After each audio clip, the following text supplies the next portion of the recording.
DSP Surendra Singh Bishnoi को truck के नीचे कुचल दिया गया था। उनके हत्या आरोपी इक्कर की मां को अभी तक ये ही नहीं पता कि उनके बेटे ने क्या क्या किया है। उसकी मां को लगता है कि इक्कर किसी काम से बाहर गया है और जल्द ही लौट आएगा। दरअसल कुछ दिन पहले अवैध खनन को रोकने गए डीएसपी सुरेंद्र सिंह बिश्नोई की हत्या कर दी गई थी।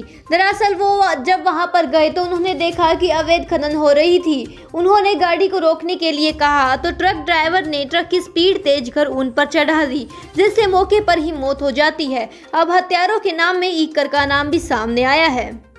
जब मीडिया इक्कर के बारे में जानने के लिए उसके गांव पहुंचती है तो उसकी मां को एक पेड़ के नीचे छांव में बैठा पाती है। उनसे बात करने पर पता चलता है कि उन्हें पता ही नहीं है कि उनके बेटे ने क्या गुनाह किया है।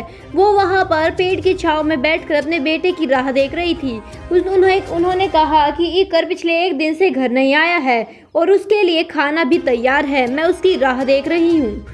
मिली हुई सूचना के मुताबिक इक्कर का पूरा परिवार उस गांव को छोड़कर जा चुका है। बस उसकी मां ही वहां पर है, क्योंकि उसकी मां को इस बारे में कुछ भी नहीं पता।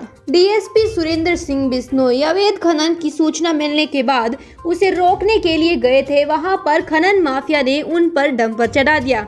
उसके बाद डंपर का चालक डंपर के समेत वहां से गायब हो गया। उसके बाद 1 घंटे बाद मुठभेड़ में डंपर के चालक को पकड़ लिया गया और वह और कहीं नहीं बल्कि इक्कर ही था। उसी के साथ साथ डीएसपी सुरेंद्र सिंह बिश्नोई की पत्नी से जब इस बारे में बात की गई तो उनके बारे में पता चला कि उनका रो रो कर बुरा हाल है। उन्होंने बताया कि 1 दिन पहले ही डीएसपी से उनकी फोन पर बात हुई थी। डीएसपी ने कहा था कि तुम चिंता मत करो, मैं कुछ ही दिनों में सही सलामत लौट आऊंगा, और 3 महीने बाद उनकी रिटायरमेंट भी होने वाली थी। इस घटना के बाद डीएसपी सुरेंद्र सिंह बिश्नोई को मनोहर लाल खट्टर ने शहीद का दर्जा देते हुए उनके परिवार को 1 करोड़ की सहायता राशि व एक सरकारी नौकरी देने का भी वादा किया है।